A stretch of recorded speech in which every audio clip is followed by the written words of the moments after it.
incarcerated, but treat them as human beings. The basic human rights don't end when you enter a prison gate. So any of us who are doing this work, I think the first thing we have to do is to make sure that we remind everyone in this world that human rights do not end at the prison wall. And the right to human contact, the right to fair treatment has to transcend all parts of our community, including our prisons and our jails. Thank you, Louis. We have a question. This will be interesting to hear from everyone. What about people who are trying to hurt others? What is the alternative to solitary confinement in that situation? Louis, you want to take a crack at that first?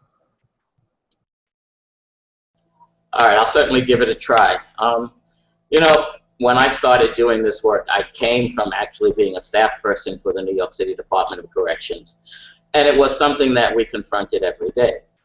We wanted to have a safe environment for all of the people, staff and people incarcerated. And there are some individuals who make that almost impossible. The truth is that solitary confinement need not be the answer. There are other mechanisms available, and if we can't figure them out, we need to figure them out. Ways to protect the general population without subjecting those who we've identified as harmful to other harmful environments. You can separate someone from the general population without isolating them. You can limit the amount of time that you separate them from the general population. And when you separate them, you have to prepare them for reentry.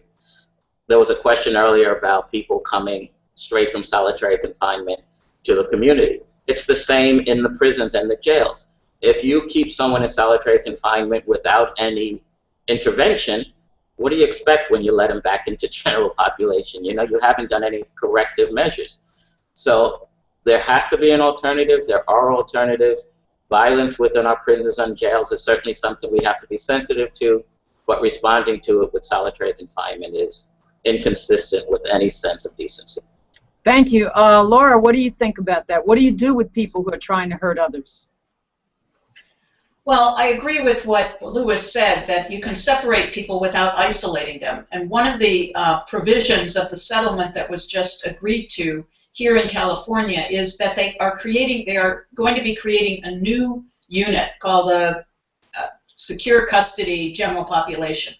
And in that facility, they will still be separated from the general population, but they will have access to the out-of-doors, which they haven't had at Pelican Bay.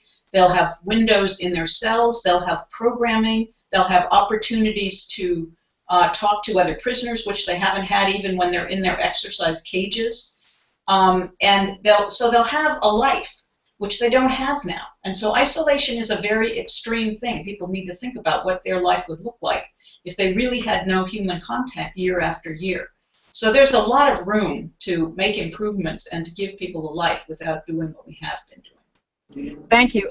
Pete, one of the things that strikes me about this is if you already have a mental illness and you are in solitary, it would seem almost inevitable that your condition is worsened. So how do you deal with that?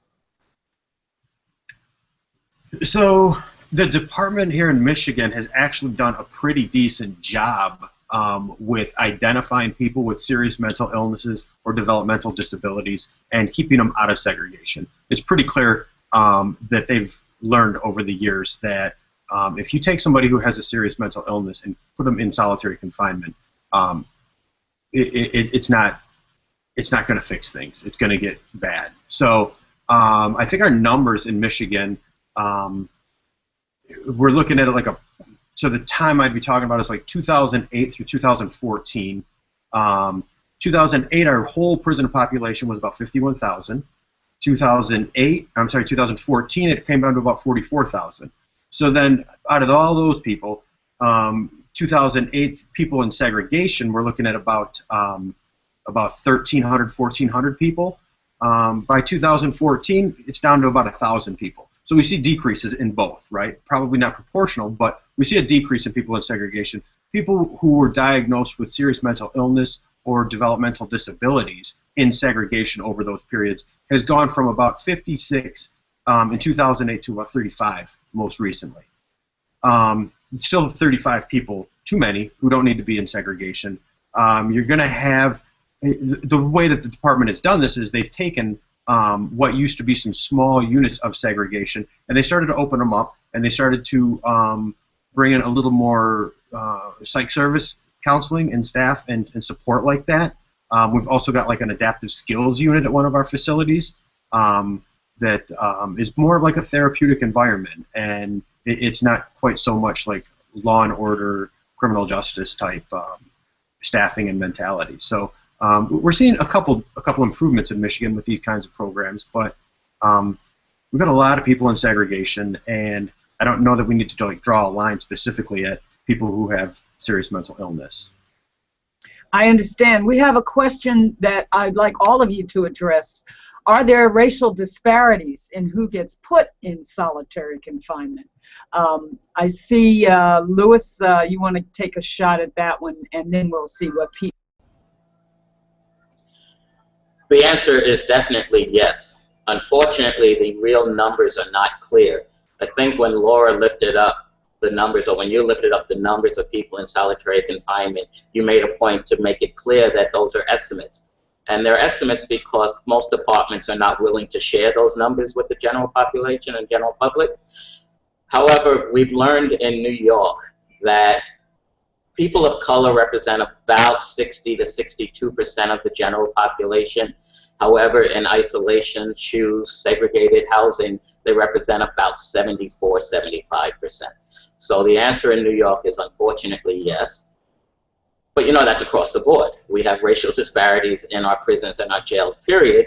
So it's not surprising that the numbers of people in solitary confinement are disparate also. Thank you, Louis. Pete, what do you think? Great question. Our office is actually in the middle of a long-term project that's a lot of research, and it'll eventually be a lot of writing about this issue in Michigan. So we've been tracking the Michigan population 2011, 2012, 2013, and 14. We've been turning in Freedom of Information Act requests to gather this data every year. So we've at least got 4 points in time that we can look at: April of 2011, and then 12, 13, 14, and track it over time and find out what the makeup of the prison population is in Michigan. Overall, the prison population in Michigan in 2014, the overall population was 44% African American. When we look at the population who's specifically in segregation in 2014, that number jumps up to 70%. So it's a huge difference, and I mean, so obviously African Americans are grossly disproportionately represented in Michigan, between 12 and 14% African Americans in our state population. Grossly disproportionate when you look at the prison makeup. 44% African American, but then it gets even worse once you come in the prison door. It gets even worse because we look at the population in administrative segregation, and it jumps to 70%.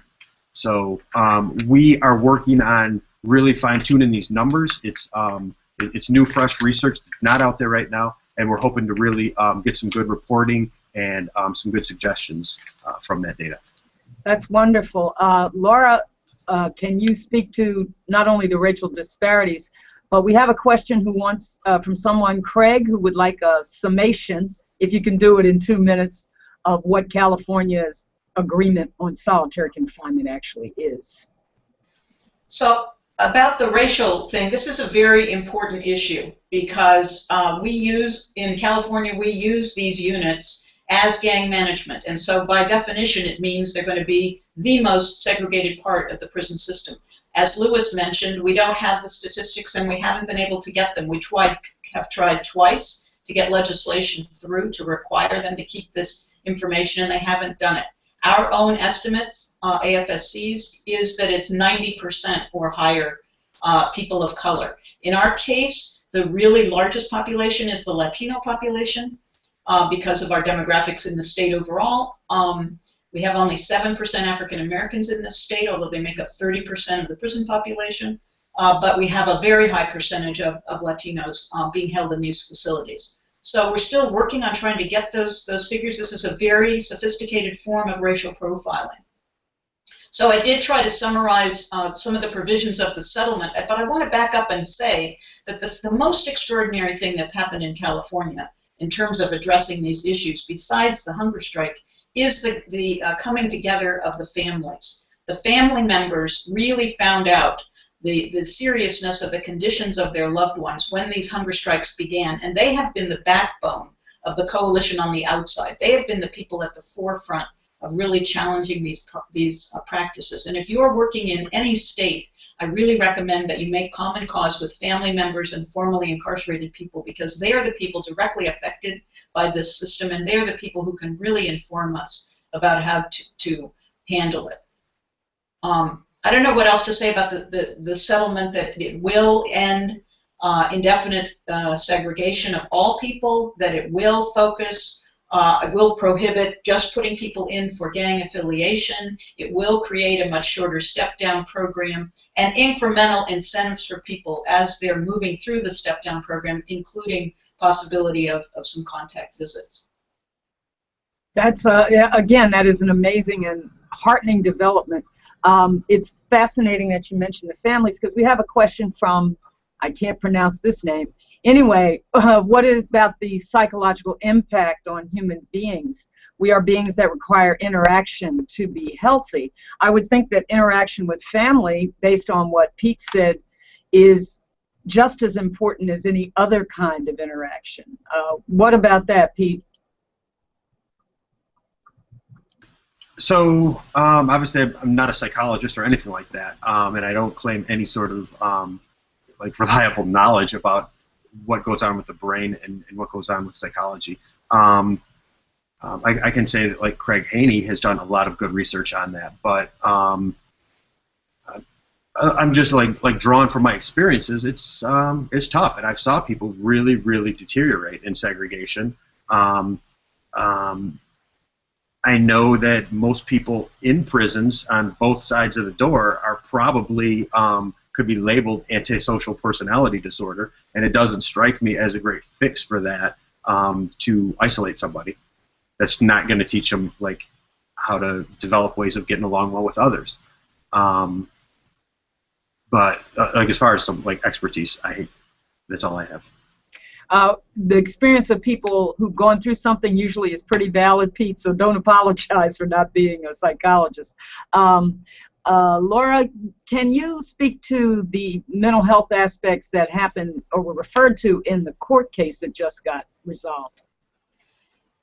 Yes, I think this was one of the significant factors of the court case as it was moving through the process. And remember, it never did come to trial, but they were creating depositions with a lot of these experts. Craig Haney was among them, but also Terry Coopers, and Stuart Gracian was actually the author of the concept called shoe syndrome, of how people decompress, decompose, decompensate, I guess is the right term, when they're in this kind of serious isolation. And so as they were gathering depositions from people based on their one-on-one visits with people who had spent over 10 years in solitary, they were amassing quite a bit of evidence, and I think that's part of why the department felt it better settle, because if this, came to trial, it wasn't looking very good. But it's a tremendously serious problem. Even if you aren't ill going in, you become ill staying there. Good point. We have a couple of questions in terms of challenging the solitary confinement. One here in terms of challenging solitary confinement on the constitutional 8th Amendment grounds, which refers to cruel and unusual punishment. It's easy to prove that it's cruel, but how do we prove it's unusual? I think probably in New York you proved it through talking about young people.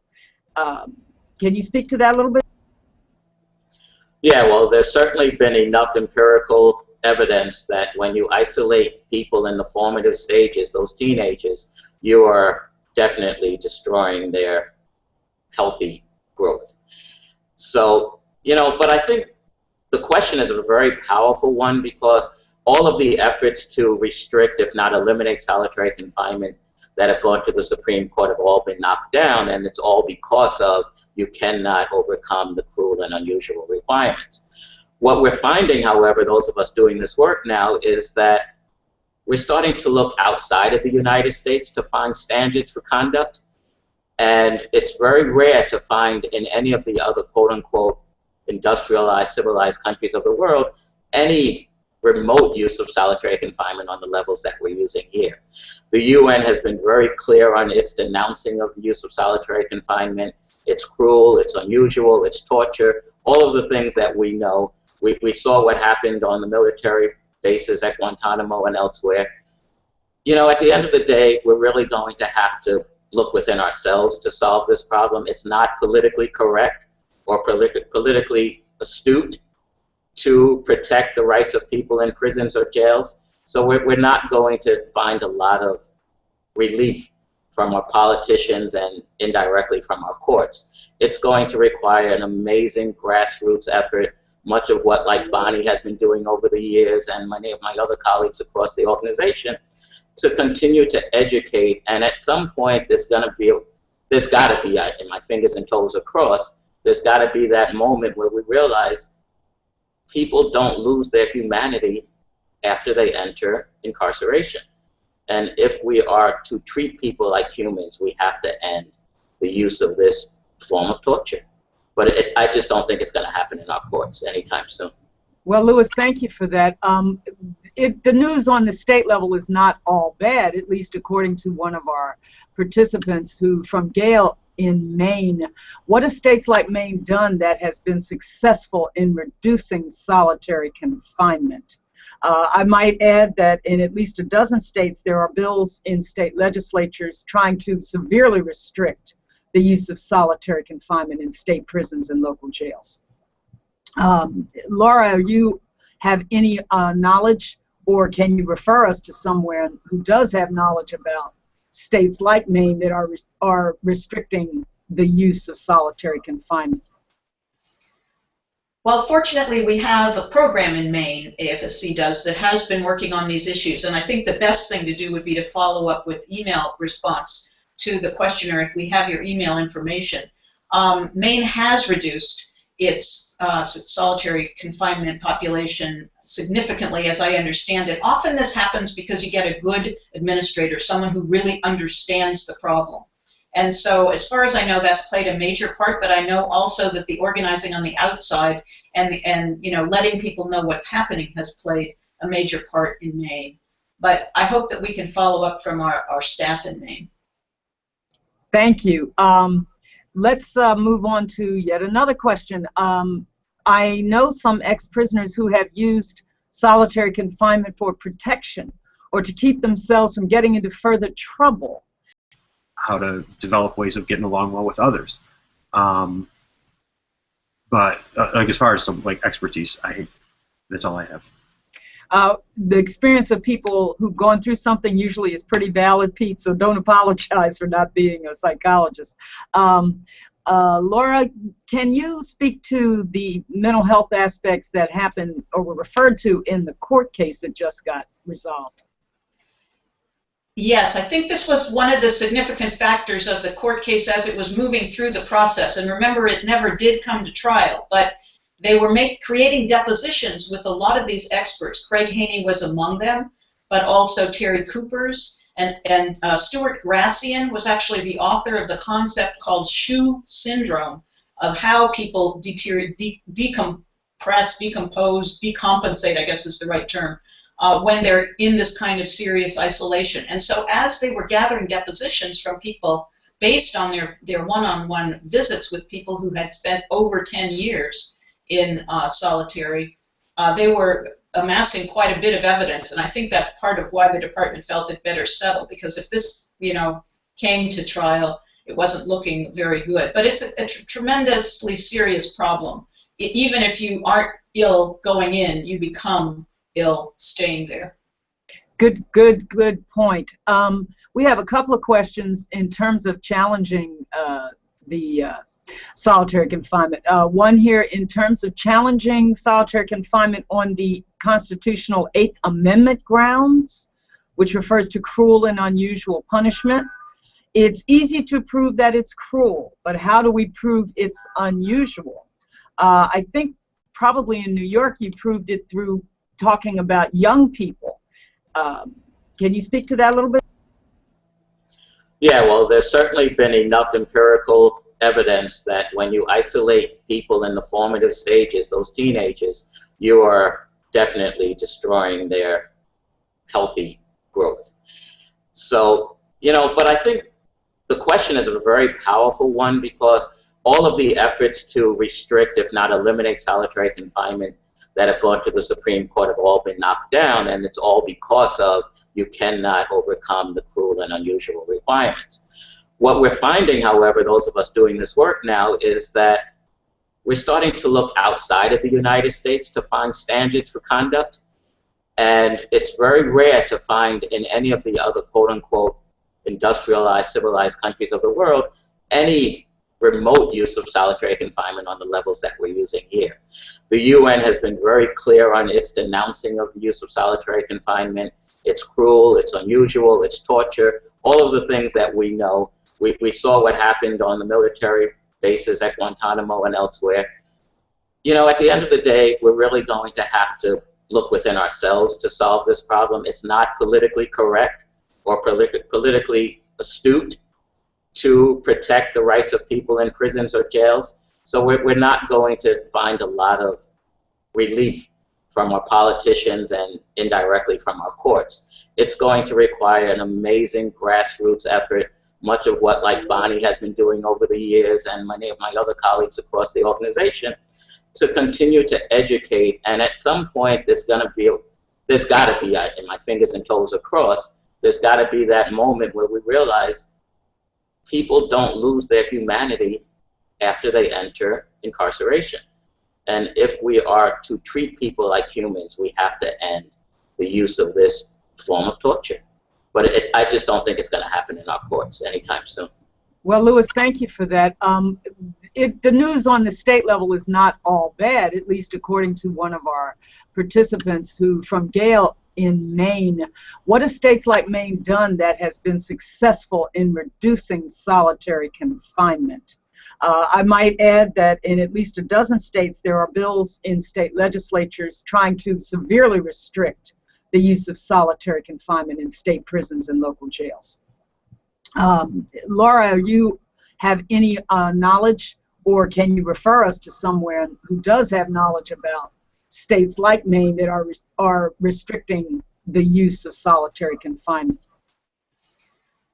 Well, fortunately, we have a program in Maine, AFSC does, that has been working on these issues, and I think the best thing to do would be to follow up with email response to the questionnaire if we have your email information.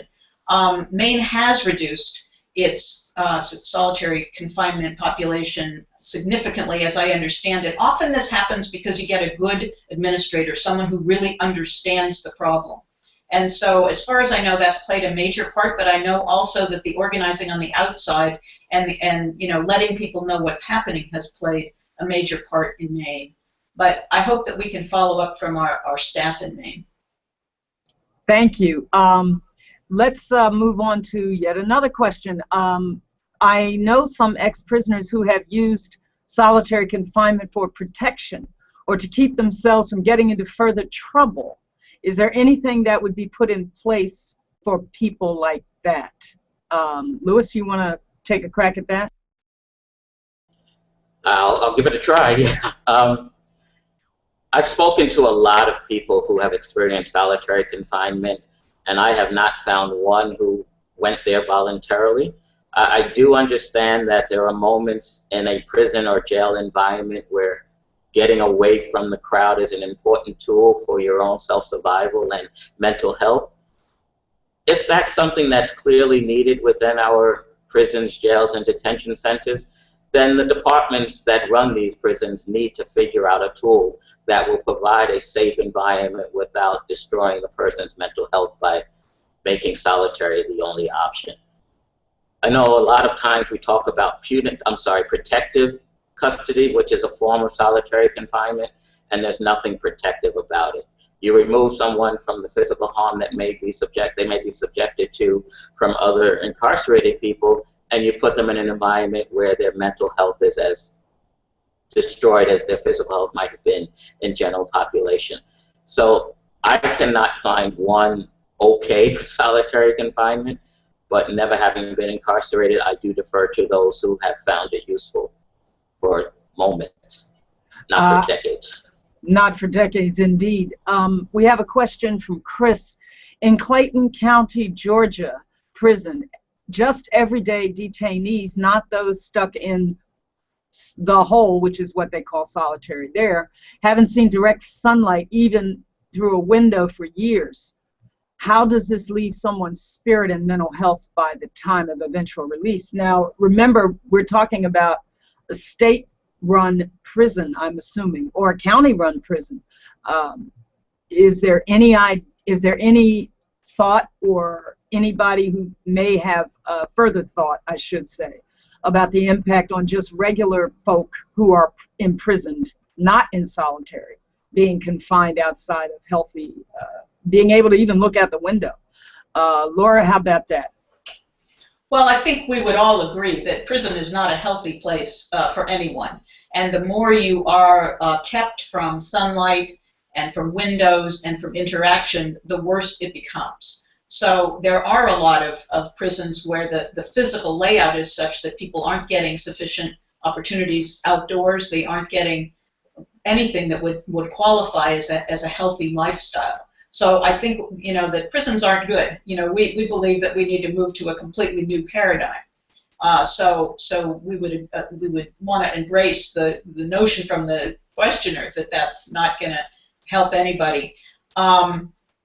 But I also want to point out a couple of resources to people, because the reason we called this call Buried Alive is precisely because that's what it is to be in these facilities. And we have 2 reports on our website that start with the name Buried Alive, one about California and one about Tucson, Arizona. So people can find those on our website. There's also an excellent new video by the National Campaign Against Torture, about religious campaign against torture, which people can get for free online on their website, and that will give you kind of a 40-minute primer on these issues.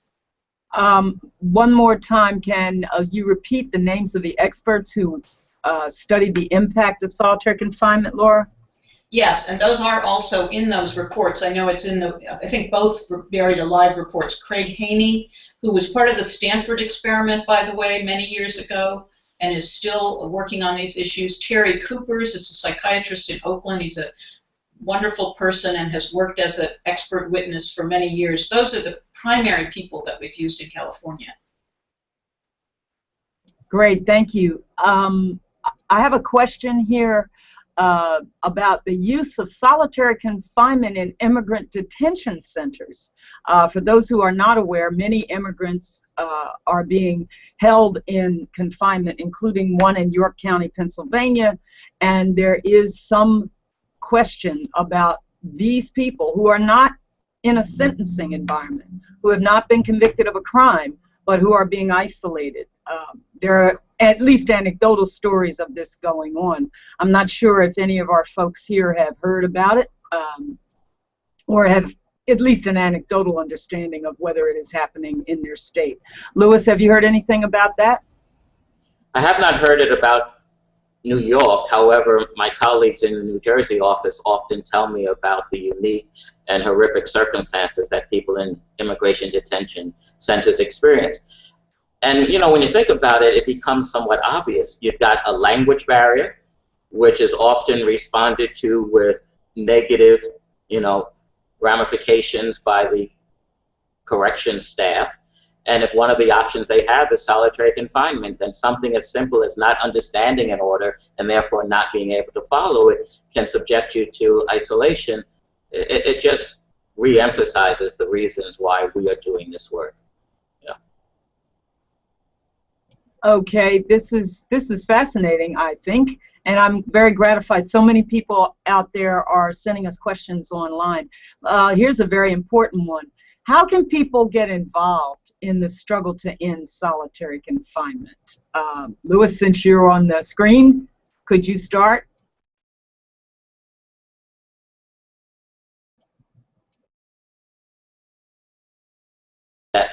One of the ways is the organization that Laura lifted up, the National Campaign Against Torture. This is a national organization to which AFSC, I believe, might be a founding member.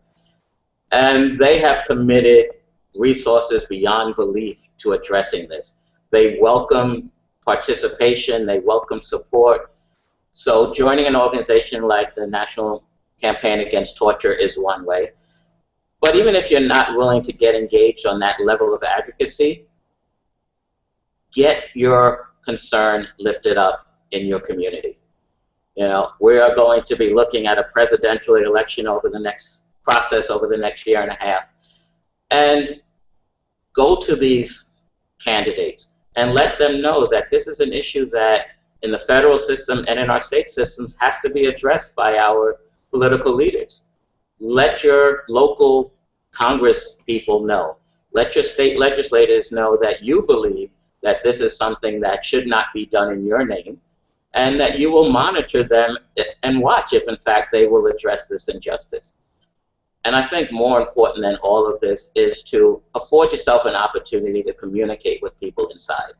You know, when I joined the organizations, one of the first people I met was Bonnie Kerness, and she showed me the stacks of letters from people experiencing isolation that she receives on a daily basis, and she's overwhelmed with the need to respond to them. Is it an advocacy tool? It's an amazing one to start learning from the people who are living this, and to let their words inspire you to do whatever you can. So I offer all of those as possible ways to get involved. Great, thank you. Laura, how about you?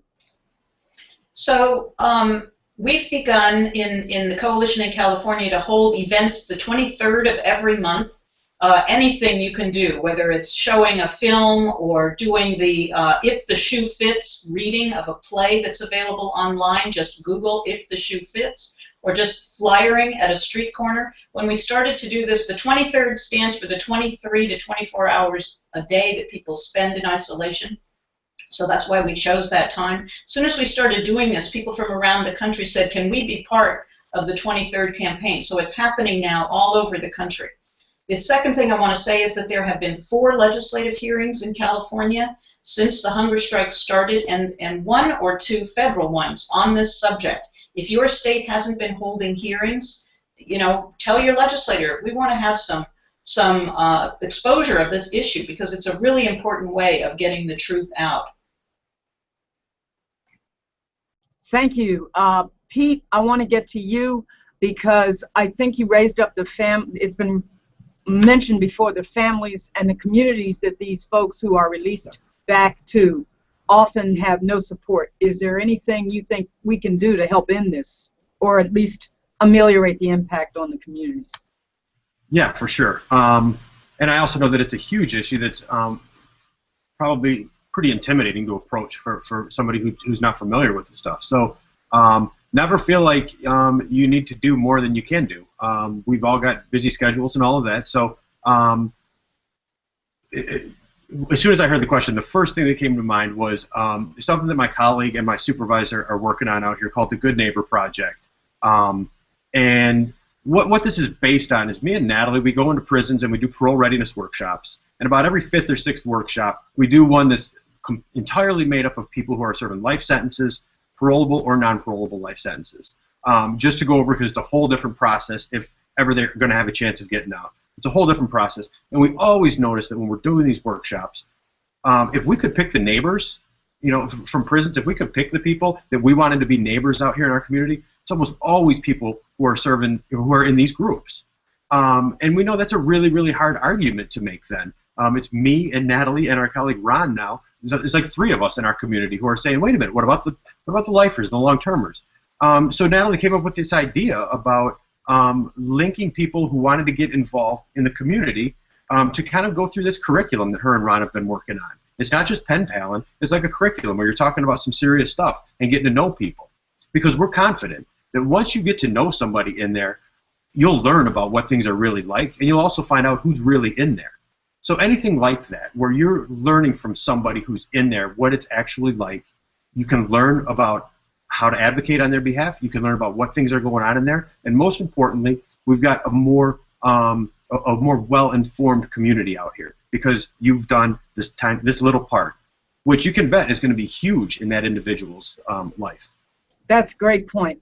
We have a question. Given the rare bipartisan moment of support on Capitol Hill for criminal justice reform and the popularity of the show we mentioned at the top of the hour, Orange is the New Black, can we use unconventional means of raising the issue? I would suggest to the questioner that Laura has already raised up one unconventional way, which is the play. Can you say a little bit more about that play?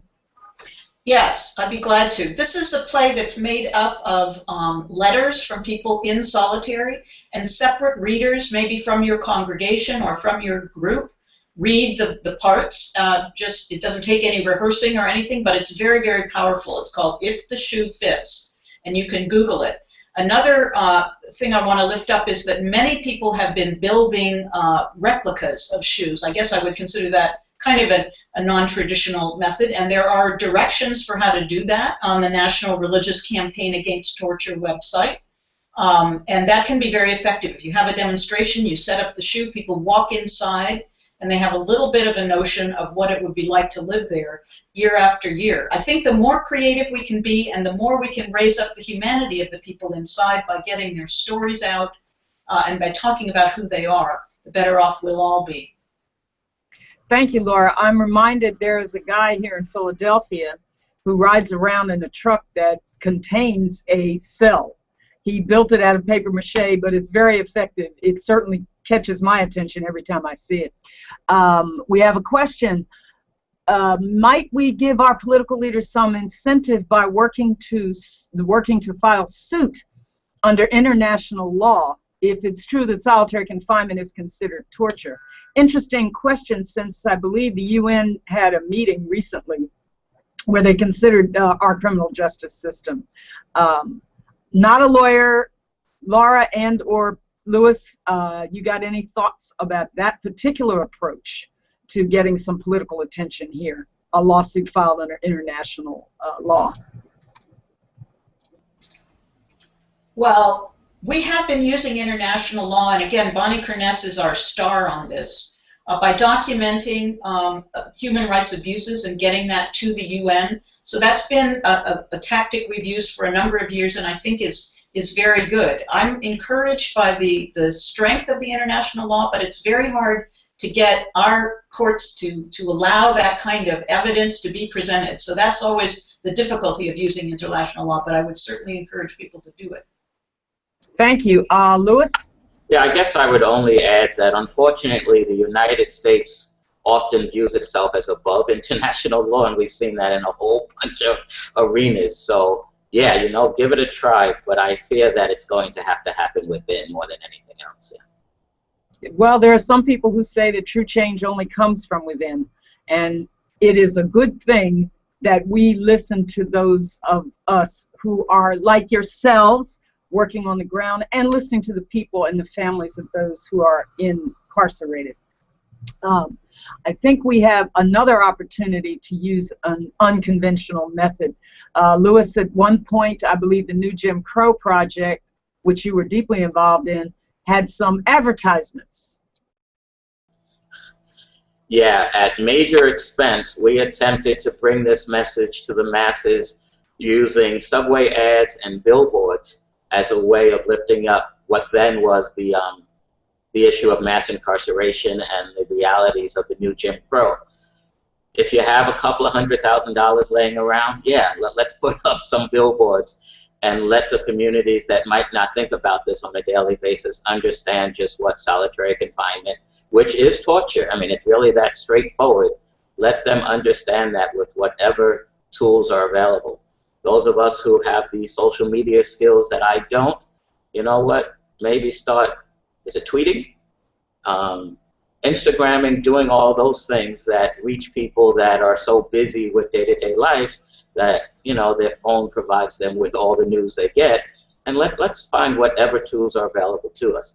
I do want to lift up, however, that someone asked the question about the bipartisan movement towards criminal justice reform. One of the more unconventional tools that I think we're going to have to start using for that is not allowing the rhetoric to be violent versus non-violent people. You know, we all applauded President Obama's commutation or clemency for 46 non-violent offenders. But the truth of the matter is that the worst of the worst don't get cared about in this system. And solitary confinement is one of those areas that I don't think bipartisan efforts are going to address. So, you know what, when you talk to your legislators, let them know that you can't just deal with low-hanging fruit. We've got people who are sitting in isolation for decades because no one dares to lift them up as human beings. So yeah, we've got a lot to do and a lot of ways to do it, I think. Wonderful. That's a very good point. And I would be remiss if I did not point out that religious coalitions all around the country are taking this issue on, including the Quakers, of which we are a social action group. Thank you. That's the last question we have time for. Thank you, Louis. Thank you, Laura. Thank you, Pete, and all those participating in this Hangout. Thanks for all you do to bring an end to solitary confinement, which is a stain on our country's soul. For a collection of testimonies and resources and educating folks about solitary confinement, please visit afsc.org/torture. This has been Buried Alive, Solitary Confinement in U.S. Prisons. Thank you for joining us.